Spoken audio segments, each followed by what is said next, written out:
If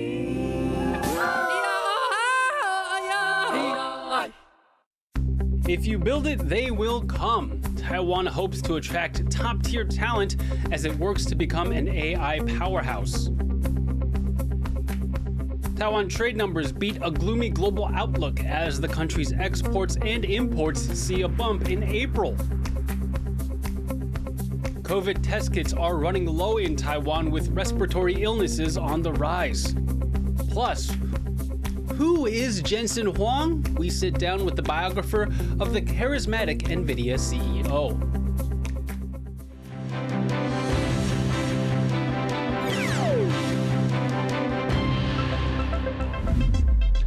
A warm welcome to Taiwan Plus News. I'm Liao. Taiwan is once again hoping to attract top-tier talent from around the world as chip designer Nvidia plans for a new office in Taipei. The government hopes new visa reforms and incentives will turn Taiwan into a global hub for AI talent. But as Chris Gore reports, questions remain about whether policy support alone is enough to attract the best. A new Taipei office complex for the world's largest chip designer Nvidia is in the works, and Taiwan's government is making a push to bring even more top-tier talent into the country, especially in AI and high-tech.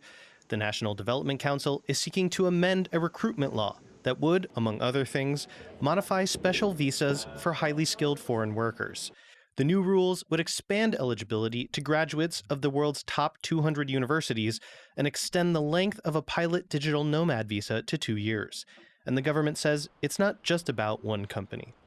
这个都我们可以来协助，所以我们这些揽才的措施呢，我们是为了像辉达这样的公司不限于辉达而已。至于修法呢，修法就是让他们更容易进来，更有这个诱因愿意来台设立研发中心或是来台投资，这个我们都是非常的欢迎的。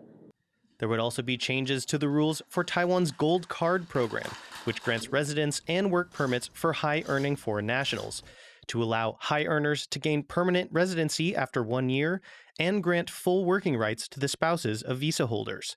The Gold Card has been increasing in popularity since it was launched in 2018, seeing a big jump after the COVID-19 pandemic, with over 13,000 now issued, with the largest share of Gold Card holders coming from the US and Hong Kong. But while the policies target highly skilled workers, some talent recruitment specialists in Taiwan say that the workforce requirements for some companies might not be at the higher end. They're not necessarily looking to pay top salaries, especially if these workers don't necessarily have very comprehensive Chinese skills or are kind of attuned to the Taiwanese work culture. Recruiters also say that small to medium-sized businesses need help with their internal processes. A company like Nvidia, they don't have HR problems when it comes to hiring international talent, right? From an internal logistical process, they don't have that challenge, but there are hundreds or maybe thousands of companies that do. Much of the time it's simply saying, we don't understand this process. We don't know how to do this. And, I think the government can help set these companies up to win. Whether a single office project alone can solve Taiwan's troubles with attracting and retaining talent remains uncertain. But officials hope the new reforms will help Taiwan compete and ultimately win in the global race for the AI industry. Justin Wu and Chris Gorin for Taiwan Plus. Taiwan's overall trade is still going strong, with both imports and exports seeing a bump in April, according to one of the country's leading economic think tanks. That's despite a gloomy outlook for some major industries. Tiffany Wong reports. Economists at the Taiwan Institute for Economic Research say that exports went up in April, especially in the electronics and information and communications technology products. They say this is due to high demand in the AI industry. 接下来看到我们主要的商品，资通产品第一次跃居台湾外销出口的第1名。以前资通视听产品都是第2名，电子第1名。这一次资通视听38.7终于超过电子零组件。那由于 AI 伺服器的热卖，那造成了它大幅的成长，成长60%以上。目前电子零组件因为在4月份、5月份中国的关税的问题，所以让最近的销售受到一些瓶颈。不过中国已经达成和解，所以接下来也会把之前的进度给补上。April's economic data may look contrary to the worldwide uncertainty brought by U.S. President Donald Trump's tariffs announced at the beginning of April. But export performance has not lifted general sentiment among Taiwan's manufacturing, service, and construction industries. TIR saw a drop in the economic outlook for these sectors. Export orders in the first half of the year are still being filled after being placed months before, so it looks like business as usual. But what we really need to look at is the second half of the year, as Taiwan faces continued economic uncertainty and a sharp rise, appreciation in its currency. This could affect orders and profits in the second half of the year. Another wild card, whether Trump will place tariffs on semiconductors. They're currently exempt from the paused tariffs of 32% on Taiwanese goods, and major players like TSMC have already promised investments in the U.S., hoping this can help them avoid tariffs. But with one of Taiwan's biggest exports under national security investigations in the U.S., the prospects for Taiwan's economy hang in the balance. 后续要看它是怎么课税，是不是所有 device 里面有非美国制造的晶片都要课税，这个就很麻烦了。哦，这个就非常麻烦。因为美国自己做的晶片很少啊，对啊，那大部分都是台湾做的，哦，那如果是所有进口，就是就是美国进口的所有的电子装置里面的晶片都要课税，那这个问题就比较大。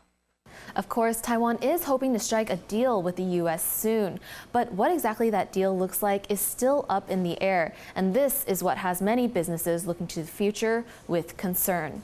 Kamashiri and Tiffany Wong in Taipei for TaiwanPlus.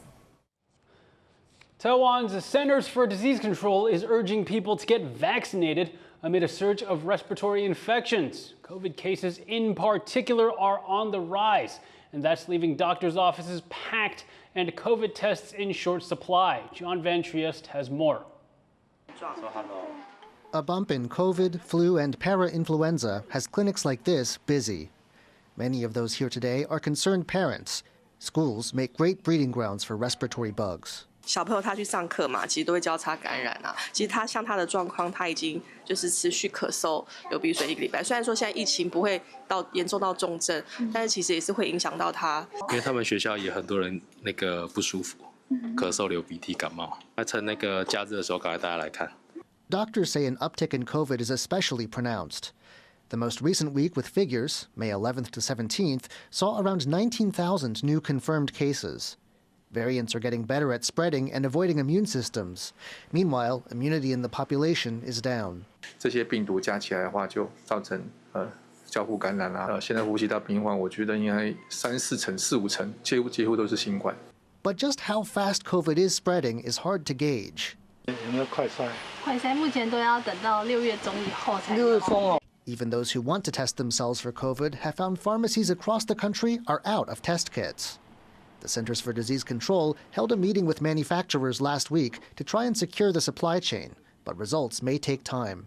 目前厂商那边都没有什么库存，因为这一段时间空下来了哈，只能观望，因为不确定性太高了。 所以目前我们手上也没有什么存货。For now, the uptick doesn't look as bad as a spike that hit roughly the same time in 2024, at least not yet. But the CDC is encouraging people to get vaccinated in the hopes the uptick in cases stays under control. Luffy Li and John Van Trieste for TaiwanPlus. Taiwan's Transportation Ministry plans to raise penalties for unlicensed driving. It comes after 2 high-profile incidents in the past week, one of which involved an unlicensed driver in their late 70s. The plan would raise fines in line with penalties for drunk driving. It also says vehicles used for unlicensed driving should be confiscated right away. Last week, a 78-year-old unlicensed driver ran a red light at high speed in Taipei, smashing into other vehicles and injuring himself and 7 others. In a separate collision in New Taipei, another driver in his 70s killed 3 people. This triggered protests and calls to review the licensing rules for older drivers. At least 20 people have been killed in an Israeli strike on a school housing displaced people in Gaza. Medics say the majority of casualties were women and children. في داخل هذه المدرسة يعني مناظر الأطفال كما تحدثت لا يوصف، مناظر النساء لا يوصف نهائيا. تم تفحم الجثث بشكل كامل في هذه المدرسة. Israel has continued to bombard Gaza despite international pressure to pull back. Hundreds of people have been killed in the past week, according to Palestinian health authorities, bringing the total death toll in Gaza to over 61,000. Israel has taken control of around 77% of Gaza and is pushing for plans to seize the entire strip, home to 2.3 million Palestinians. Russia has carried out its largest aerial attack on Ukraine since the war began. It comes as the two sides exchanged hundreds of prisoners, and it's raising new concerns about where the war is heading. Chelsea Wu reports.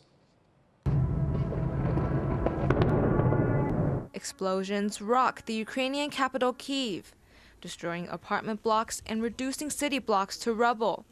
Russian forces fired 367 drones and missiles across the country overnight on Sunday, leaving 12 dead and dozens more injured. It's the largest aerial assault since Russia began its full-scale invasion of Ukraine in February 2022. We woke up from the sound of an explosion. I immediately grabbed my child, who's 20 months old. I covered it in a blanket and protected it.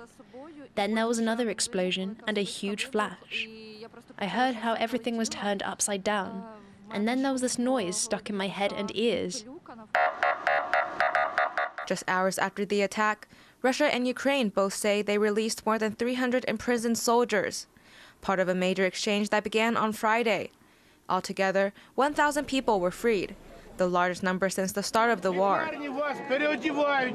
While it marks a rare moment of cooperation between the two countries, it's not slowed down the fighting, which continues along the roughly 1,000-kilometer front line, as deep strikes on both sides kill tens of thousands of troops.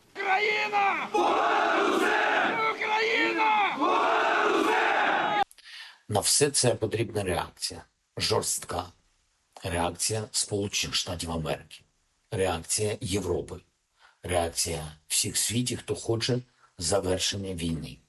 Путін відмовився від припинення вогню вже неодноразово. Це нічого йому не дає, крім того, що кожного дня він забирає життя. Ukraine and its allies have been urging Moscow to agree to a 30-day ceasefire as a first step towards ending the three-year war. But their efforts suffered a blow after U.S. President Donald Trump refused to impose new sanctions on Moscow for rejecting an immediate truce pushed by Kyiv. Yeah, I'll give you an update. I'm not happy with what Putin's doing. He's killing a lot of people, and I don't know what the hell happened to Putin. I've known him a long time, always gotten along with him. But he's sending rockets into cities and killing people, and I don't like it at all, okay? Though Trump raising the possibility of imposing more sanctions in response to Russia's most recent attack, both sides remain in a deadly stalemate, with diplomacy stalling and Ukraine's defenses stretched thin. Hopes for an end to the war may still be far off. Liao and Chelsea Wu for TaiwanPlus. Nvidia is launching a new AI chip specifically for China, reportedly much cheaper than its Blackwell processor, which is under U.S. export restrictions. Sources told Reuters the company plans to start mass production of the new chipset as early as June, and it will be roughly 30% cheaper than the Blackwell. The chip uses simpler manufacturing processes and is not as powerful. Nvidia has previously said U.S. export restrictions will cost the company $5.5 billion and that it is evaluating alternatives for the China market.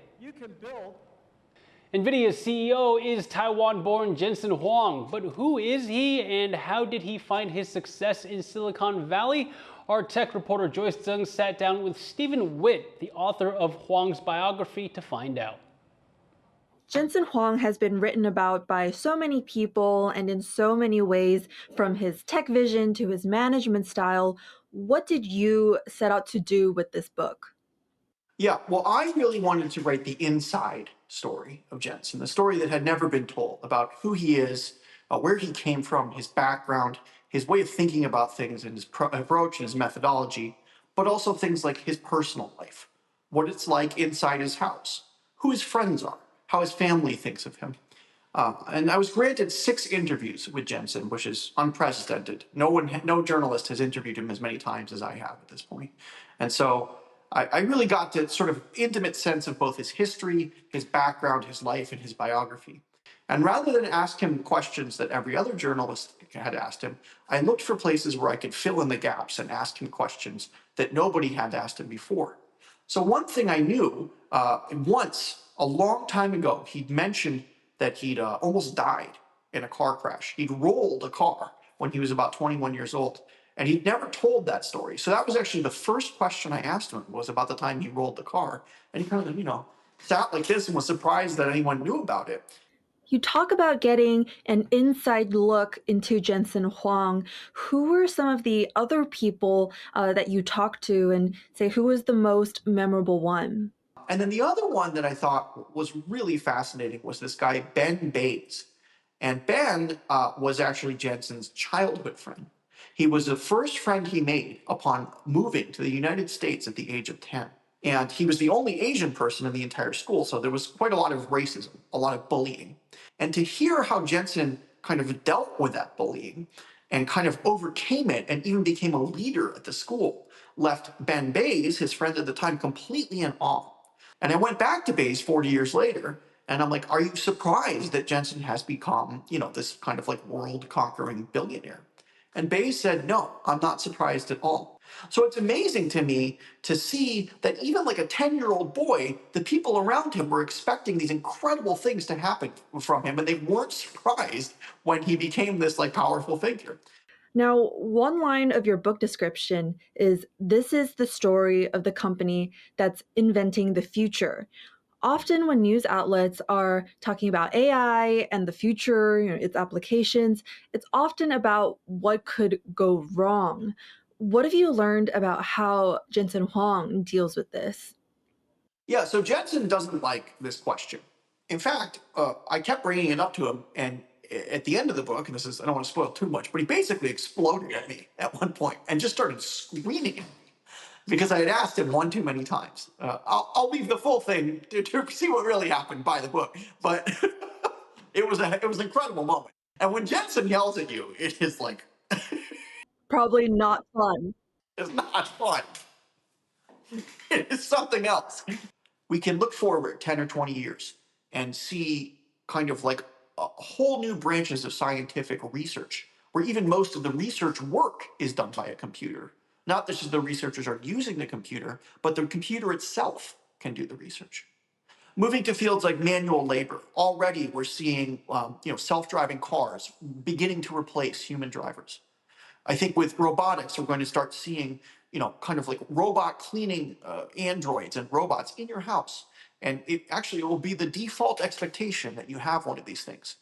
And so this is the upside of AI. And Jensen wants us to focus on this. He thinks these narratives of AI taking over or a super intelligent machine destroying humanity, he thinks they're overblown. And the intellectual mood, I will say, in Silicon Valley, especially over the last 6 to 12 months, has really shifted away from the doomer discourse and into Jensen's direction. As ever, he's ahead of the curve on this, I think. That was Stephen Witt, author of Jensen Huang's biography, The Thinking Machine. You can watch the full interview on Zoom In, Zoom Out on YouTube or the TaiwanPlus website. Coming up after the break, local residents protest a Panama Dam project over fears that it could displace thousands. Stay tuned.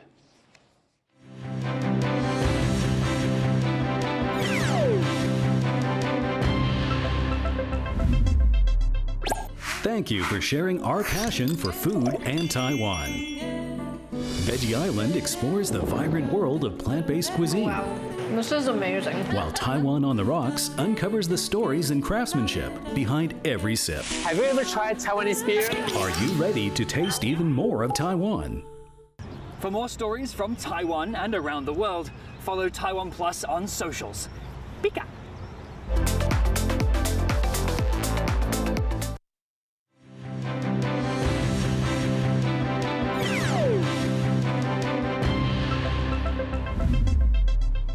Welcome back. You're watching TaiwanPlus News.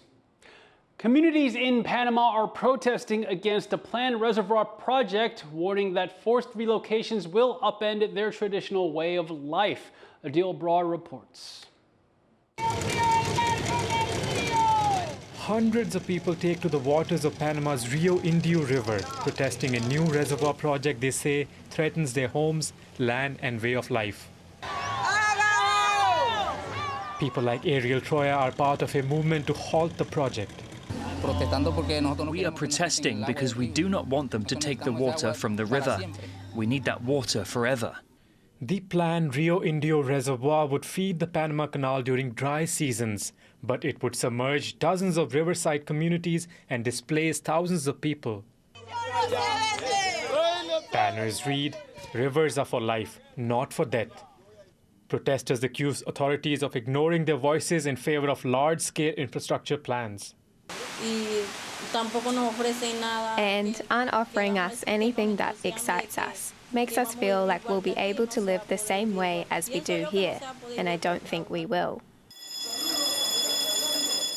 With global trade increasingly dependent on the Panama Canal, prolonged droughts have reduced water levels, impacting ship traffic. Authorities say the Rio Indio Reservoir is essential to keep canal operations stable in a changing climate. The Panama Canal became a hot topic recently after US President Donald Trump suggested retaking control of the critical waterway. The construction of the reservoir is expected to begin in 2027. Local authorities say they're open to dialogue with the local residents. We have a firm commitment to dialogue and to reaching an agreement with the people. Panama may be running out of water, but residents here say losing the Rio Indio isn't the solution. For them, this river isn't just water, it's life. John Su and Adil Brar for TaiwanPlus. The U.S. is delaying planned tariffs on the European Union until July 9th. U.S. President Donald Trump announced the reprieve on social media after a call with European Commission President Ursula von der Leyen. Trump had previously threatened levies of 50% on all the bloc's imports, set to be applied from June 1st. Von der Leyen says the pause will allow time for the two sides to negotiate. Young people in China are escaping the pressures of urban working life to reconnect with themselves at so-called retirement homes in the countryside. It's a phenomenon that's gone viral in the country. Issy Wells reports. In the lakeside town of China's Dali, these young people are taking it slow, enjoying the pace of life at their current residence, a self-styled youth retirement home. It's just one of the many that have popped up in rural China. Their founders cater to a growing niche, the increasing number of young people struggling from burnout and the pressure of busy jobs in the city. 公司的理念的话，并不是说让大家过退休的一个生活。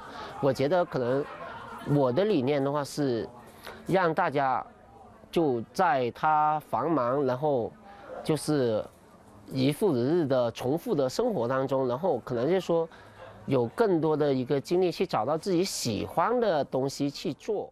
In a similar hostel elsewhere in Dali, 29-year-old Wang Dong's enjoying his youth retirement. He checked in months ago, trading in his hospitality job for brewing tea and going on outings with friends.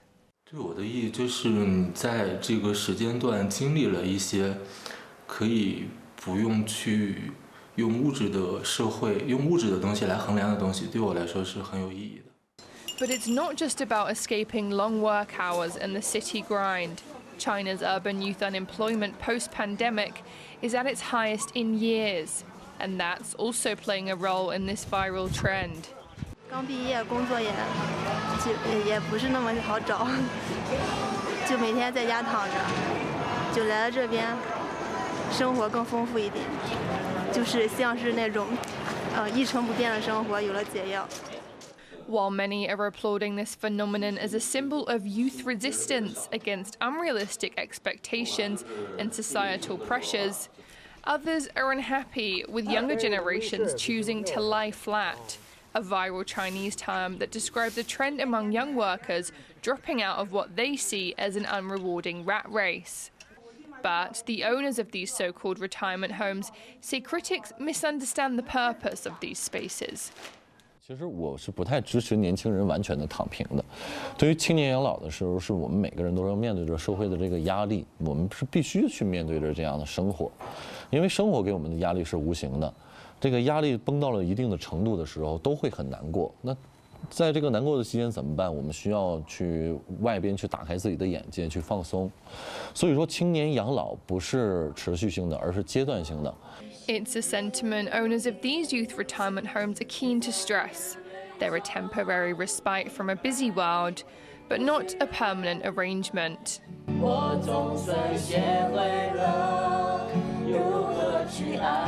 These young retirees will be returning to the hustle and bustle of the city one day. But for now, they're relishing the rhythms of a quieter life. Scott Huang and Izzy Wells for TaiwanPlus. Taiwanese table tennis duo Lin Yunru and Gao Chengrui have clinched a silver medal in the men's doubles at the World Table Tennis Championships finals in Doha. They lost a hard-fought final to Japan's world number 2 duo Togami Shunsuke and Shinozuka Hiroto, falling by 3 games to 2 in the title match on Sunday. It marks the first time Taiwan has claimed silver in men's doubles at the World Table Tennis Championships. And thank you for watching Taiwan Plus News. Finally, take a look at clowns celebrating Peruvian Clown Day. They're calling for official recognition of the holiday. Now, who sent them in? I'm Liao. Take care and see you next time.